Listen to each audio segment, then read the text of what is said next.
Okay, so it looks as though it's going to be banned on government devices, but according to reports, James, a broader ban on the app in the private domain is not going to happen. So what are your thoughts on that? Well, it's good that it's going to be banned from government devices because it removes that espionage risk to public servants. But the data privacy and security risks, and also the foreign interference risks that affect millions of Australians who use the platform, are so far and yet not to be dealt with, and they have to be dealt with. Dealing with it on government devices is only a start. I'm very prepared to work with the government in a bipartisan way because this is a complex problem. And in the United States, having a very active debate about whether banning the app is necessary to achieve that or whether other measures can achieve that. For example, forcing ByteDance to divest its ownership of TikTok to a non-Chinese owner. Australia needs to be part of that conversation. We need to be involved in that debate, but we're not even at first base yet. Okay, so politicians, they should not, in your view, they shouldn't be allowed to use it on their private phones as well. Well, I don't use it on my phone. It is a judgment of individual politicians as to what they do.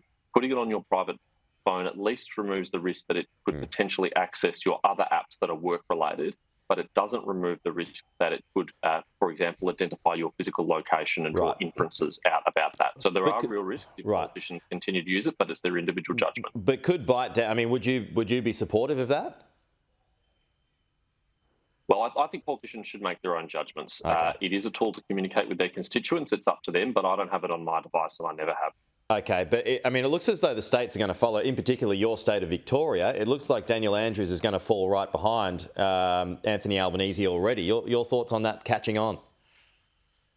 Well, I welcome that. That's a really good initiative. I hope every other state and territory follows. But it was actually only a few weeks ago that an official within the Department of Environment and Climate Change at the state level in Victoria issued a ban on that application on all work devices. And the Premier's office overruled it.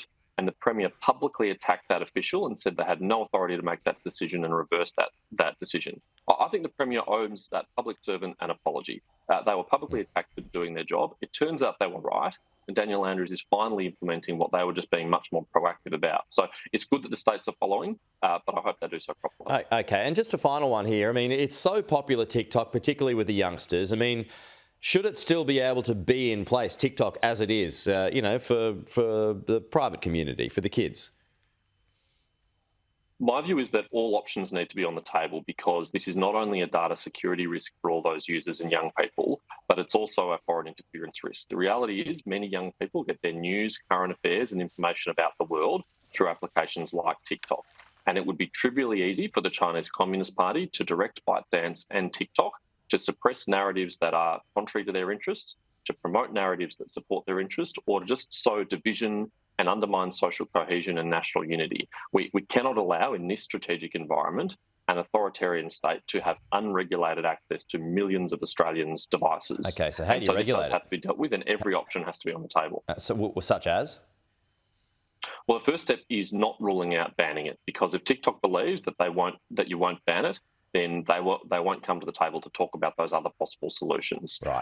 One of the solutions is a potential divestment of TikTok from ByteDance, because it is the ultimate corporate control of TikTok by ByteDance, which is the core of the problem, because ByteDance is intimately tied to the Chinese Communist Party and all of its employees are subject to the intelligence laws of China.